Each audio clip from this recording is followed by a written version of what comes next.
And Botswana Tennis Association happy with the team's performance at the ITF CAT Championships. A very good morning. We're live from Gaborone, the capital. I am Komatsego Utukile. I'm Reginald Richardson.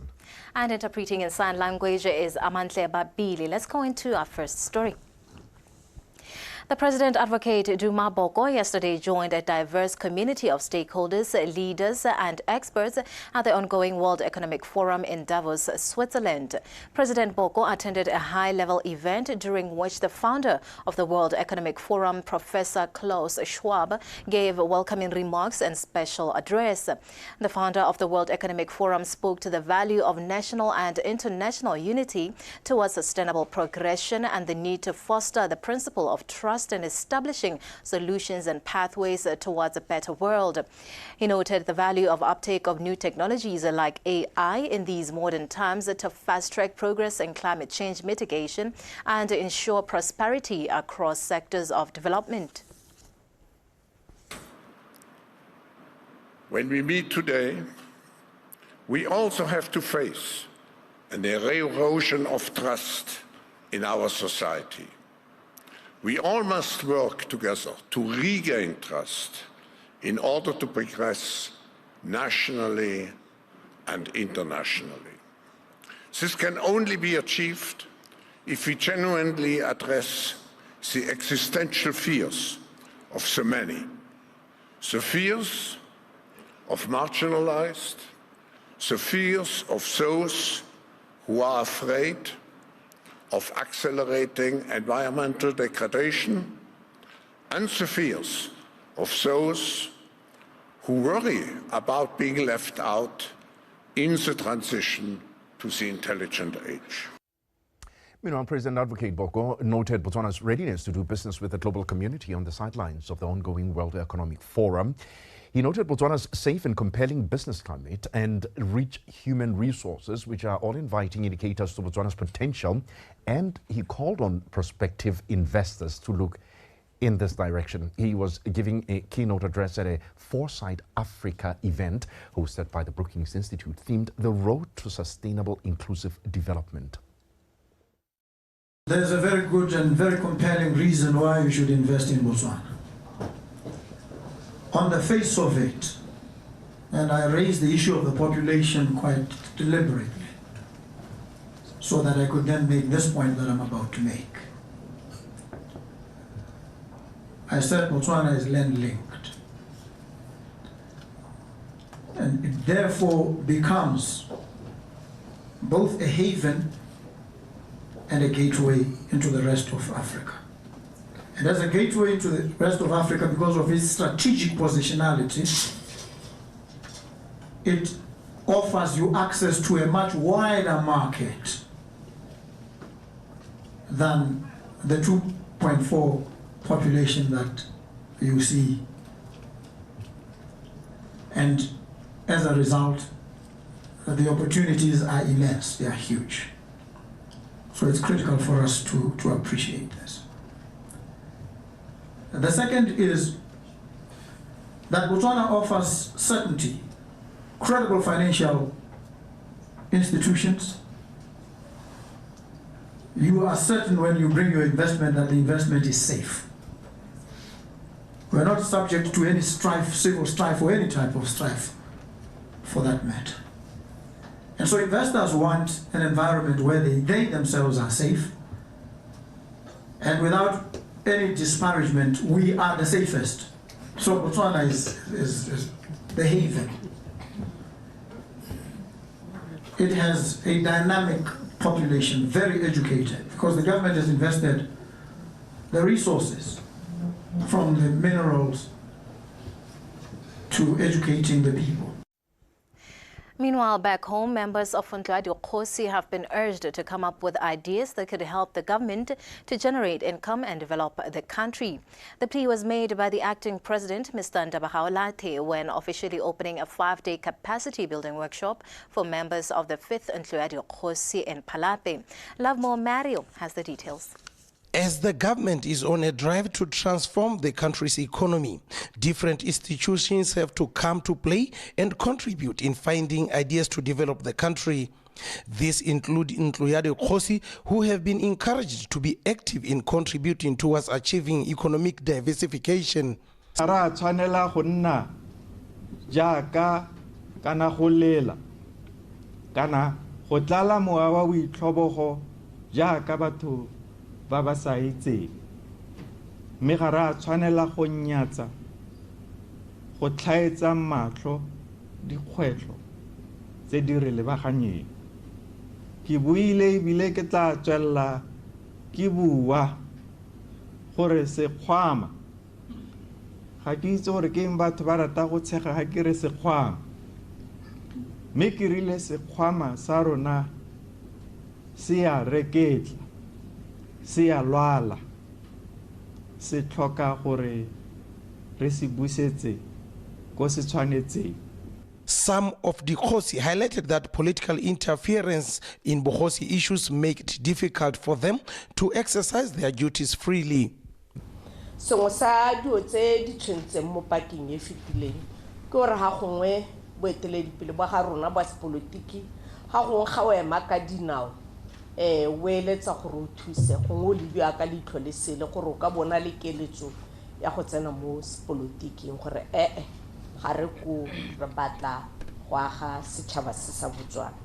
Gore we are apolitical ha ra ikama merafe hape le ha rona boikarabelo jwa rona ke go bona gore merafe e modimo a e re neetseng re e gogela go tlhabologong, re e gogela ko tswelelo pele. So ke dumela ke re the vision ya this government resonates well with the primary role ya this institution e go teng bogosi. The 5 days workshop for members of DIKGANG is aimed at capacitating members on issues of self-motivation, emotional intelligence, and how to craft questions and motions, amongst others. Lovemore Mario, BTV News, Palape. The Minister of Youth and Gender, Ms. Liso Chombo, says in a quest to adequately address escalating cases of gender-based violence, the ministry has decided to embark on consultative engagements to come up with a law that will close any possible gaps in the already existing legal frameworks. The minister said this in Gaborone during the Inter-Ministerial Committee stakeholder engagement aimed at identifying, analyzing and mitigating GBV. Botswana Police Service recently released reports on escalating cases of gender-based violence which transpired over the festive season, with 60 rape cases, 19 murders and 13 cases of defilement registered between December 2024 and January 2025. The alarming statistics of GBV were said to depict various lives being hindered to significantly contribute to the country's development, hence the need for concerted efforts by stakeholders to bring new measures to address the root cause of the matter. That physical violence is the most common form of violence against children, with 28.4% females and 43% of male children experiencing it before the age of 18. This is where we experience the swap in statistics. 28% female children, 43% male children, close to double. Our perpetrators have been abused. Majority of them have been abused. Again, it speaks to the environment. It speaks to how we are the ones who have inculcated this culture of violence, how we have taught it. Some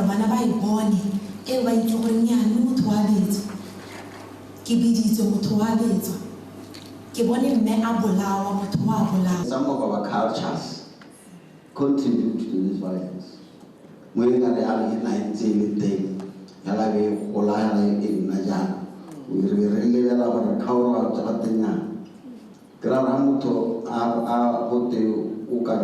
within 10 years. 5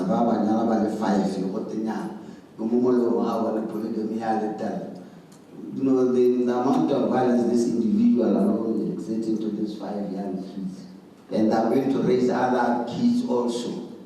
Do you see how we allow it to continue?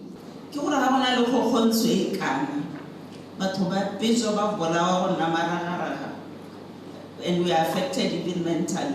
dikgang tsa productivity di amega, developmental goal lone ya amega. The ministry seeks to engage on more robust community engagements to raise awareness on individual responsibility on issues of GBV and making new adjustments on legal frameworks. What has been implemented has been the penal code in place of the Domestic Violence Act, because it is considered to be less subtle and not as punitive as we desire. But this has been the experience also with various legal framework surrounding gender-based violence, and that is why one of the new measures is to have the Gender-Based Violence Act, which is there to fill in all the gaps in the Bail Act, in the Domestic Violence Act, in various acts, to ensure that this issue is sufficiently covered. The Interministerial Committee with all stakeholders will engage on further deliberations to establish a way forward to address the alarming rates of gender-based violence. Kelekelezwe, Somolekai, BTV News, Gaborone. Meanwhile, residents of Kasane have pleaded with relevant authorities to properly bury the human remains which were found at a site where construction of government buildings are being constructed. This comes as a result of the Kasane Kazungula redevelopment plan, which started in 2008, which seeks to give the two villages a facelift by relocating government offices and housing located along the Chobe River bank to make way for new developments. Reports. When briefing the Minister of Environment and Tourism, Mr. Winter Mulutsi, Chobe District Council Chairman, Mr. Johani Chenjegwa, gave a detailed account of the history of Kasane to present day.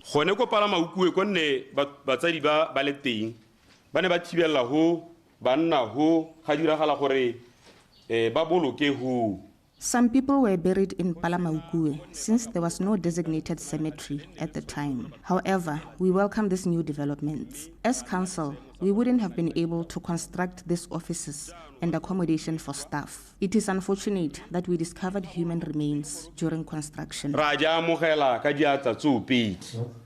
Very beautiful development. Nereka sekero na re khaolo khotsa re le council office ya ga molaudi gore nereka tlamela bodiredi jo ka di office tso di dirileng kwa tona kwa mme go dira ke tsone phosego ya gore be go nna le mathata gore re tari itemogela gore masalela a batsadi ba nne ba bolukilwe kwa a ba hella gongwe ya no a tsile a epololwa ka tsela entseng ja ne ra hudusa batho re ne ra hudusa di office mere di hudusa jana ile gore we had to relocate some government offices and staff houses to make way for new developments. We identified a piece of land, which is 8.5 hectares, where we are currently constructing. Some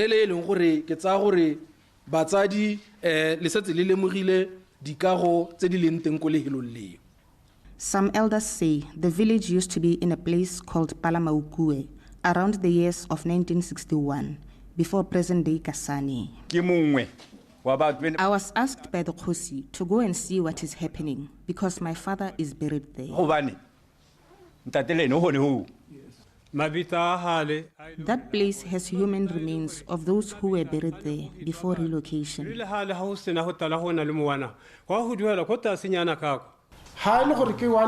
Let us put a fence around that area, whether it's 1 hectare or 2 hectares, lest we disturb those who are resting there. The leadership pleaded with residents to remain calm as they find a way forward. Tayang ko office le baganeng re te go kwadisa maina a bao ba re ba itseng kana re le masika re te ga officing e le baganeng re te re ikwadisetse teng gore re itse gore ke masika ahi ke bo mang ba ba robetseng gone hale. Minister Mulutsi assured residents that he will revert to them with a solution. BTV News, Kasane.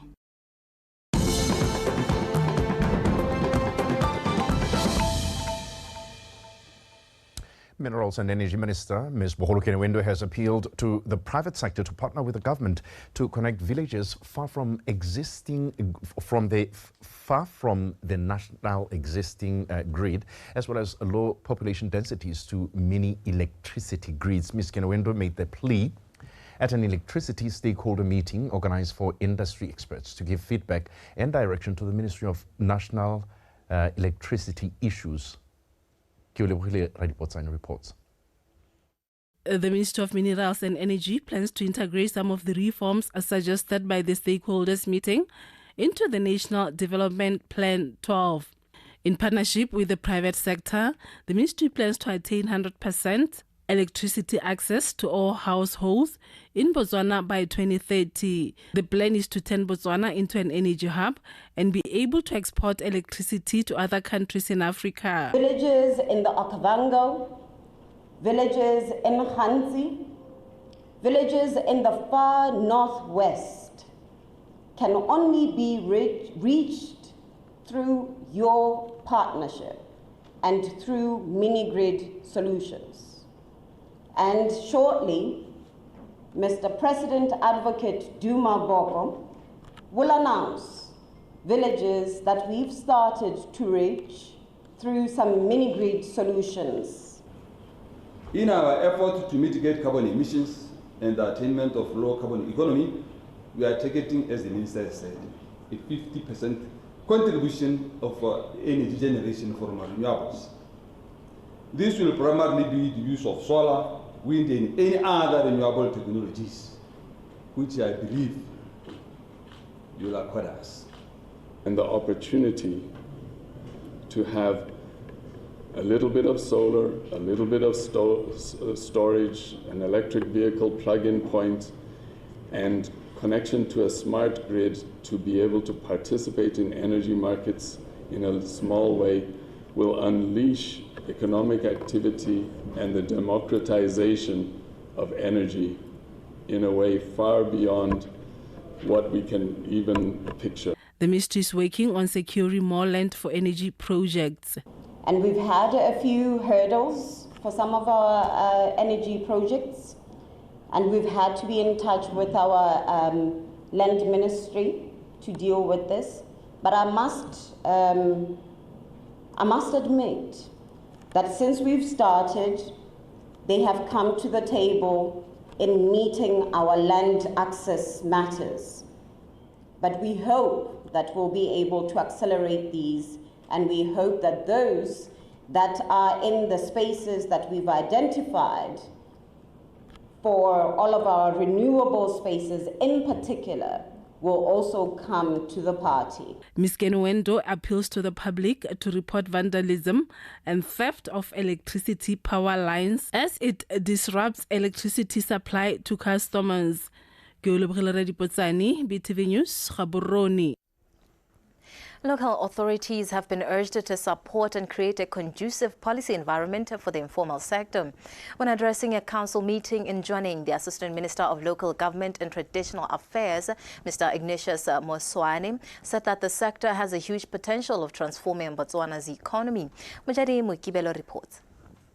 As councils are tasked with empowering communities as well as improving their livelihoods, they are implored to establish and develop robust different initiatives that can empower their communities, and amongst them, facilitating and developing the informal sector, which is regarded as pivotal in boosting many businesses amongst communities.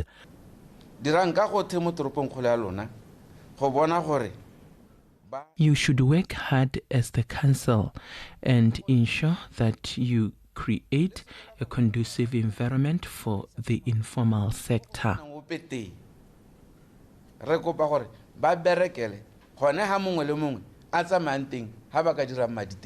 This one project through CCP. We as the council have an ongoing project which runs under the CCP, and we are intending to engage the informal sector as the project kickstarts. The informal sector. There are some evolving challenges that are faced by the Jwaneng town as it grows. There is lack of accommodation and office spaces in our town due to high rent prices. Aka dira gore di price di e ko tlase.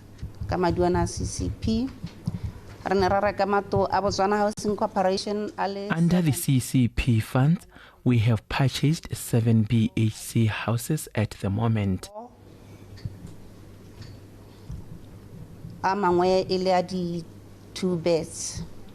A re lekeng go bona gore re leba mo go serena le sona re le puso. He be re lebelela gore mme the private sector ke eng re ka se ra itshega ka yona. Let's collaborate with the private sector in making profits that can sustain our communities we serve as councils. Ka molatswa ka jalo kopa me ke gore a re dire mananeo a ditlhabollo a e leng gore ka one re ka iphitlhela re kgonne re le tšhaba ya Botswana.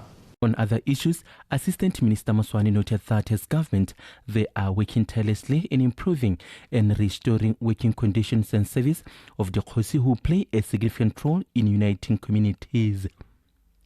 Mojadi Mukibelo, Botswana Television. Of course, that concludes our bulletin. However, we proceed to the sports news with Edwin Mashakhomo. He's ready to serve you.